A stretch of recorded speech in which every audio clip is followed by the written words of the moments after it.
So Justin Trudeau, scandal-plagued Prime Minister, yesterday accepted the resignation of his scandal-plagued Finance Minister. So essentially, we are in the middle of a political dumpster fire. And today, we just found out that Justin Trudeau is doing something called proroguing Parliament. Now, this has been done in the past, but what's different this time is that Parliament has been suspended for months at the behest of the NDP and the Liberal government. So Parliament has been suspended, but now it is going to be prorogued. So what's the difference and what does it mean? As you know, the federal government Justin Trudeau has been functioning without a budget for months and spending hundreds of billions of dollars without parliamentary oversight.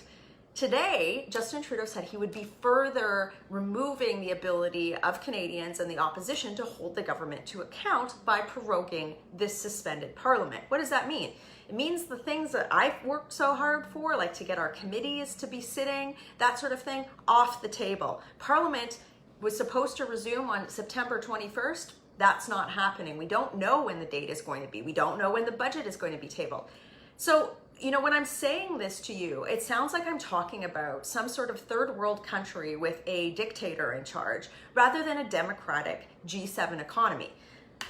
The other thing is that Justin Trudeau has to go to the Governor General, Julie Payette, to be able to do this. Julie Payette has been in the news with a whole bunch of scandal over the last few weeks, and she's broadly been reported to be recalcitrant, not really wanting to do her job. So now, where we're at, as a supposed democracy, is that Justin Trudeau, a scandal-plagued Prime Minister, has to go to a recalcitrant Governor General to ask to prorogue or completely shut down a already suspended Parliament in the middle of a pandemic when we have no federal budget, no finance minister. Well, he did announce a new finance minister today, but they're going to be walking into a massive dumpster fire of hundreds of billions of dollars of spending that has had no parliamentary oversight. You know, if you voted Liberal, if you're watching this or somebody shared this with you and you voted Liberal, you should be going to every Liberal backbencher, everybody who's not part of the cabinet, and say, we need a new leader. This is like, this person has no ability to manage Canada's economy. Now, what is this? Because what does that mean? What does this mean?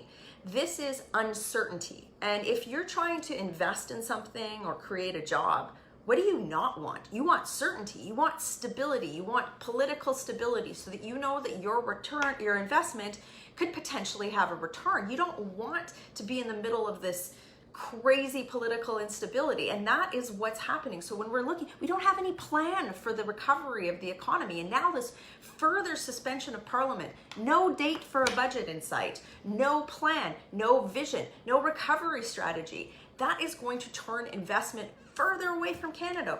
You know, if you're in the hospitality industry or tourism or any of these industries that have just suffered so much, now you're going, wait, now I have to wait months for the Parliament to moderately resume. There's people in these industries that were looking for clarity 5 weeks ago because they're thinking about what this means for the holiday season in December and what, October, November, maybe the Parliament's going to be going back. Again, if you voted for the Liberal government, you should be looking at this and going, we are in the middle of a crisis. This is unprecedented. The prorogation of a already suspended Parliament when there's nothing on the table for the tabling of a budget or any sort of plan on recovery. This is a government that is out of control, led by a scandal-plagued man who has lost the moral authority to govern. The other thing I want to say is just this.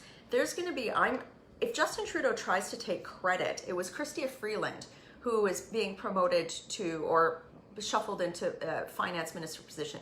She's had to do almost every job in this government. Is there no one else? I'm not saying that against her ability, but it just shows the fact that there's really no bench strength in this party whatsoever.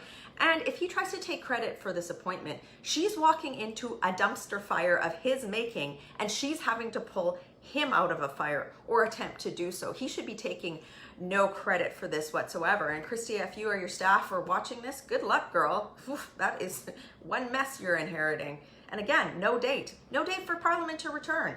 This is crazy.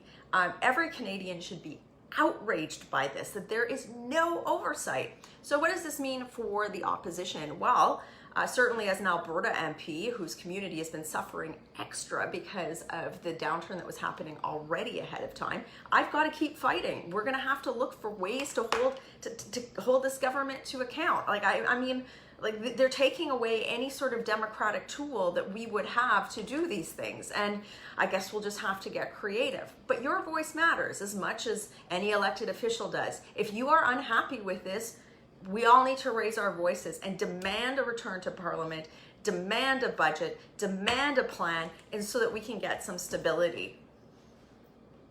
That's what I'm going to keep doing. I'm going to keep working hard for you. Share this video. Have a great day.